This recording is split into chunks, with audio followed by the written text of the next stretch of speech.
Hey guys, it's Andrew, and this is why we're fat, and Matt's being sneaky, turning that on before I was quite ready. Anyways, we're gonna make meatballs. Meatballs. Very exciting. We're gonna make a batch of meatballs. The batch makes between 22 and 24 total.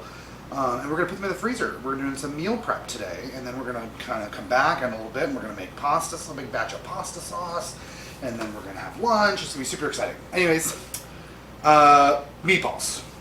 Fantastic. So I start with just over a cup of kind of white breadcrumbs. I just use the heels of the bread that we buy at the house. Kind of toast it and then grind it up a little bit.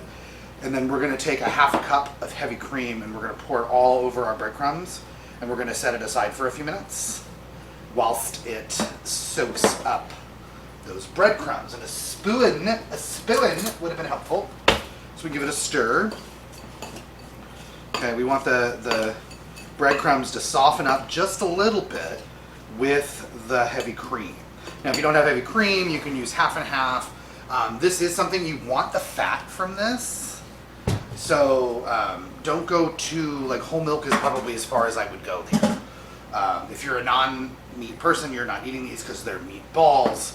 This recipe does not translate for vegetarian with a vegetarian option. I have not tried it with like the Impossible beef or the Beyond beef. It might work with that, but we'll have to make a note and give that a try. Anyways, what do we have next? Something wrong? Okay. We have 1 pound of a very lean, this is a 90-10 ground beef. We're going to put it in our mixer. And you'll see we're doing a lean ground beef because we're adding the fat from the half and half. We're going to add here some spicy pork Italian sausage. I'm breaking it up a little bit just to kind of make it a little easier on the mixer. We have pork Italian sausage that we have pulled out of the casing. If you can find it uncasing, it's 3 sausages worth, which is about a cup and a half ish, I think. Each one's about a half a cup total. But just like I did the beef, we're going to pull it apart. We're going to put everything in our mixer before we turn it on so that we don't want to over mix our mix here. 1 cup of grated parmesan. And you're also going to notice in the seasonings, we're not putting a lot of salt in this because a lot of the things that we're putting in it are already salty. So the pork sausage, the spicy Italian sausage, if you don't like spicy too, you can use sweet, that's fine. If you can't find spicy, use sweet and add chili flakes. But the sausage is already seasoned, so the cheese is really salty. The bread has got its own situation going on. We're going to take, these are a little spoon, 2 tablespoons of a Italian herb paste. If you can't find the paste, it's a tablespoon of dried Italian seasoning instead. Then we have, and this is one of my mother does this, my father does this, this is something for me. This is a 1/4 cup of dried chopped onion. You could use fresh onion here. This is what I've always used. This, to me, is actually a little salty. I don't know why I get the salty flavor, but again, another reason we're not adding a ton of salt. But there's something about the flavor that this adds to the mix that makes these meatballs special to me, my family, to us. We have 2 large eggs. We crack them in our bowl first to make sure we don't get any shells. And then we drop them in. Super exciting. These are super quick to come together. So 2 eggs. Then our dry seasonings, 2 tablespoons of granulated garlic. You can use fresh garlic if you want, but this is not a recipe that needs that fresh garlic. Granulated garlic works just fine.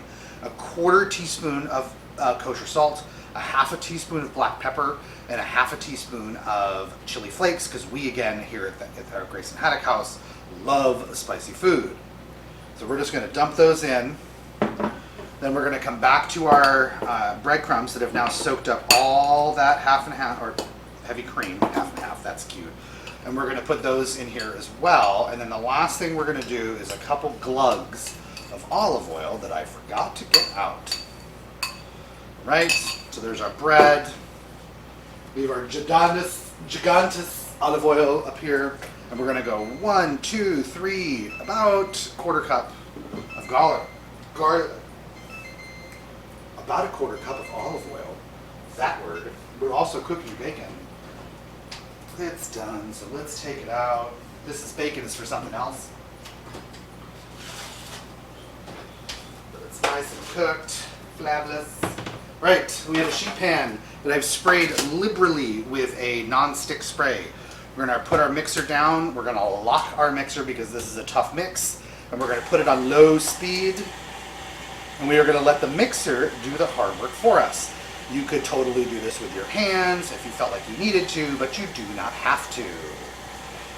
Once the mixture looks homogeneous, it's all come together, you're going to turn it up to medium speed for just a minute, a couple seconds, not even a minute.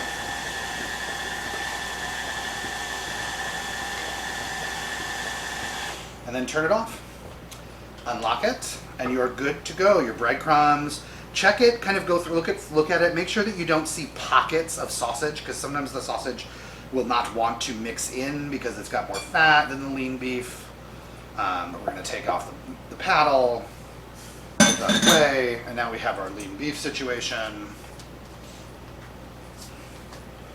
And now we're going to take a 2-ounce scoop. You can make these bigger, you can make these smaller, you can stuff them with stuff. This is a good base for a good, straightforward meatball. We're just making straightforward meatballs. So we're going to take a full scoop. Oop, I forgot. You're going to get your hands wet with cold water. Then take a full scoop. I'm losing my mind today. That water helps the meat not stick to your hands. And give them a roll. They're rustic-ish. Rustic is the word that people use when they can't make things pretty. And that's okay, because these are just for us to go in the freezer. If you were to stuff them, I would roll them. I would flatten it out, put your little ball of mozzarella cheese, whatever you're going to put in there, and roll them up. Now, some people are like, oh, you should use fresh onion, you should use other things in there. I've seen people put like peppers, chili, like diced chilies. I struggle with fresh vegetables in my meatballs because I feel like they make them fall apart, because they kind of get in the middle of the meatball, and as the meatball cooks, they get all juicy and they shrink up, and then you end up with these weird gaps in your meatballs. I like my meatballs to be consistent texture across through, super tasty. But we're going to get these rolled up. We're going to come back. We're going to put them in the oven, 350 degrees, for about 45 minutes. You're going to want to start checking them at 35 or 40 minutes just to make sure, because you want them just finished cooking. Now, if you're going to eat these today, we are not, so we're going to freeze these, but if you're going to eat these today, you can cook them for 25 to 30 minutes, take them out and finish them in your crock pot with your tomato sauce. In this case, though, we're not going to do that. So we're going to cook these through and put them in the freezer, and then we can take them out for meatball subs, pasta, spaghetti, or something like that, which we'll probably have for dinner one night this week. But yeah, and then we have meatballs in our freezer. So we're going to get these in the oven, we're going to cook them, and we'll come back in about 45 minutes and give them a taste. Hooray! I'm Andrew. This is why we're fat, and these are my meatballs.